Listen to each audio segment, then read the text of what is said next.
ராஜா sir கம்போஷனில் இந்த 2 பாடல்கள் இப்போ வந்து நம்ம சொல்ல போகிறோம். அந்த பாட்டு வந்து அது லவ் சாங்காகவும் நம்ம யோசிக்கலாம், அதில் ஒரு சோகமாகவும் அதை யோசிக்கலாம், அது 2த்துக்கும் நடுவில் ஒரு குழப்ப நிலையில் இருக்கக்கூடிய ஒரு ஏக்கமாகவும் இருக்கலாம். எல்லாமே கலந்த ஒரு உணர்வு தரக்கூடிய 2 பாடல். இதை 2த்தையும் சிந்து பைரவி ராகத்தில் ராஜா சார் கம்போஸ் பண்ணியிருக்காரு.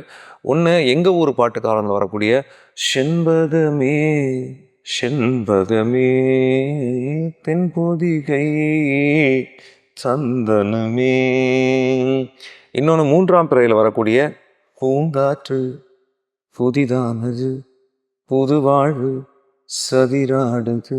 இந்த பூங்காற்று புதிதானது பாட்டுடைய ராகத்தில் சிந்து பைரவியில் எக்ஸ்ட்ராவாக ஒரு மா 2 அண்ட் கா 3 இந்த நோட்டை டச் பண்ணுறதா நிறைய ஆவணங்கள் சொல்லுது. ஸோ என்னவோ நம்மளை எங்கேயோ டச் பண்ணுறாரு ராஜா சார். என்ஜாய் பண்ணி